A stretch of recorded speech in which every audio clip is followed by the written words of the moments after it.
ಬಾಗಲಕೋಟೆಯಲ್ಲಿ ಜಿಲ್ಲಾ ಉಸ್ತುವಾರಿ ಸಚಿವ ಆರ್.ಬಿ. ತಿಮ್ಮಾಪುರ ನೇತೃತ್ವದಲ್ಲಿ ಕೆಡಿಪಿ ಸಭೆ ನಡೆಸಲಾಯಿತು. ನವನಗರದ ಜಿಲ್ಲಾಡಳಿತ ಭವನದ ಜಿಲ್ಲಾ ಪಂಚಾಯತ್ ಸಭಾಂಗಣದಲ್ಲಿ ನಡೆದ ಕೆಡಿಪಿ ಸಭೆಯಲ್ಲಿ ಜಿಲ್ಲೆಯ ಶಾಸಕರು, ಜಿಲ್ಲಾ ಮಟ್ಟದ ಹಿರಿಯ ಅಧಿಕಾರಿಗಳು ಭಾಗಿಯಾಗಿದ್ದರು.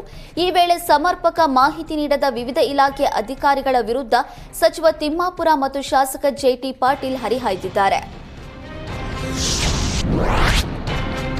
ಬರದ ಆತಂಕದ ನಡುವೆ ಕಾವೇರಿ ನೀರಿಗೆ ಬೆಂಗಳೂರಿನಲ್ಲಿ ಬೇಡಿಕೆ ಹೆಚ್ಚಾಗಿದೆ.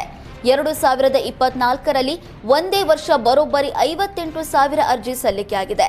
ಮೇ ತಿಂಗಳ ನಂತರ 86,000 ಶೇಕಡ ಅರ್ಜಿ ಸಲ್ಲಿಕೆಯಾಗಿದೆ. ಬೇಸಿಗೆಯಲ್ಲಿ ನೀರಿನ ಅಭಾವ ಹಿನ್ನೆಲೆ ಕಾವೇರಿ ನೀರಿಗಾಗಿ ಜನರು ಅರ್ಜಿ ಸಲ್ಲಿಸಿದ್ದಾರೆ. ಟ್ಯಾಂಕರ್ ಮಾಫಿಯಾ ಬತ್ತಿದ ಬೋರ್ವೆಲ್ನಿಂದ ಕಾವೇರಿ ನೀರಿನ ಮೊರೆ ಹೋಗಿದ್ದಾರೆ. ಕಳೆದ ವರ್ಷ ಜಲಮಂಡಳಿ 38,000ಕ್ಕೂ ಹೆಚ್ಚು ನೀರಿನ ಸಂಪರ್ಕ ಮಂಜೂರು ಮಾಡಿತ್ತು. ಇದರಿಂದ 887.82 ಕೋಟಿ ರೂಪಾಯಿ ಆದಾಯ ಸಂಪಾದಿಸಿತ್ತು. ಕಾವೇರಿ 5ನೇ ಹಂತದ ಯೋಜನೆಯಿಂದ 775 ಎಂಎಲ್ಡಿ ನೀರು ಲಭ್ಯವಿದ್ದು 2025ರಲ್ಲಿ 1.5 ಲಕ್ಷಕ್ಕೂ ಅಧಿಕ ನೀರಿನ ಸಂಪರ್ಕ ಒದಗಿಸುವ ಗುರಿ ಹೊಂದಿದೆ. ಬೆಂಗಳೂರಿನ ವಾಹನ ಸವಾರರು ಟ್ರಾಫಿಕ್ ಜಾಮ್ ಅಂತ ಫುಟ್ಪಾತ್ ಮೇಲೆ ಗಾಡಿ ಹತ್ತಿಸಿ ಪಾದಚಾರಿಗಳ ಜೀವಕ್ಕೆ ಕುತ್ತು ತರ್ತಿದ್ದಾರೆ. ಇದೀಗ ಇಂತಹ ವಾಹನ ಸವಾರರ ವಿರುದ್ಧ ಲೈಸೆನ್ಸ್ ಕ್ಯಾನ್ಸಲ್ ಅಸ್ತ್ರ ಪ್ರಯೋಗಕ್ಕೆ ಮುಂದಾಗಿದ್ದಾರೆ. ಪಾದಚಾರಿಗಳ ಸುರಕ್ಷತೆ ದೃಷ್ಟಿಯಿಂದ ಈ ಹಿಂದೆ ಪಾದಚಾರಿ ಮಾರ್ಗದಲ್ಲಿ ಗಾಡಿ ಓಡಿಸಿದ್ರೆ ಪೊಲೀಸರು ದಂಡ ಹಾಕ್ತಿದ್ರು.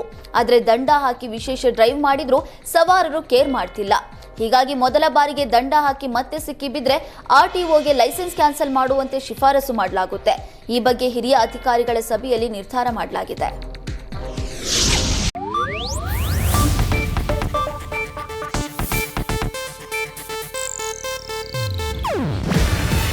ಇದು ಏಷ್ಯಾನೆಟ್ ನ್ಯೂಸ್ ನೆಟ್ವರ್ಕ್ ಪ್ರಸ್ತುತಿ.